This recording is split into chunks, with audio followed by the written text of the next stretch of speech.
छोटे से गांव छतरपुर के किसान भीमराज की, जिसकी मेहनत, संघर्ष और बेबसी दिल को झकझोर देने वाली है। भीमराज एक गरीब मगर मेहनती किसान था।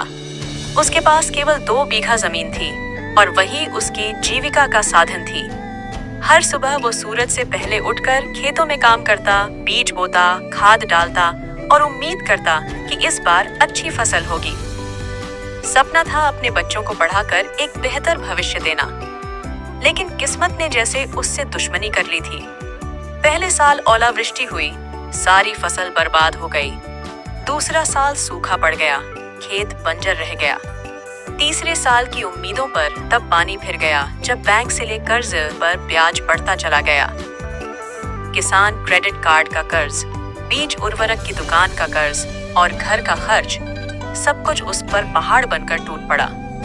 भीमराज ने कई बार सरकारी दफ्तरों के चक्कर लगाए, बीमा क्लेम के लिए, राहत राशि के लिए, लेकिन सिर्फ वादे मिले। सरपंच से लेकर तहसीलदार तक सबने कहा फाइल आगे भेज दी है, लेकिन मदद कभी नहीं आई। उसकी पत्नी गौरीरस उसे हिम्मत देती, हम सब ठीक करेंगे, बच्चे तो अभी छोटे हैं, उनके लिए लड़ना है। लेकिन भीमराज की आंखों में हार साफ दिखती थी। एक दिन गांव के साहूकार ने भीमराज के सामने घर गिरवी रखने की बात रख दी। भीमराज की आत्मा काम गई। उस रात वो चुपचाप छत पर बैठा रहा, आसमान की ओर देखता रहा।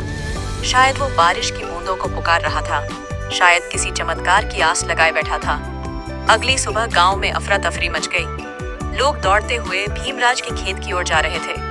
गौरी चीखती हुई पीछे दौड़ी। खेत के एक कोने में नीम के पेड़ से भीमराज की लाश लटकी हुई थी। उसके गले में एक पुरानी रुमाल की फांसी और बगल में पड़ी थी एक चिट्ठी। मैं हार गया।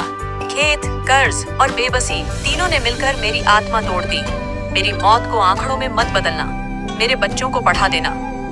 पूरा गांव सन्नाटे में डूब गया। एक और किसान चला गया सरकार की नीतियों, मौसम की बेरुखी और व्यवस्था की लापरवाही का शिकार। भीमराज की कहानी सिर्फ उसकी नहीं थी, यह भारत के लाखों किसानों की कहानी थी। उसके मरने के बाद मीडिया कुछ दिन आई, कैमरे चमके, नेता कंडोलेंस देने आए, लेकिन फिर सब शांत हो गया।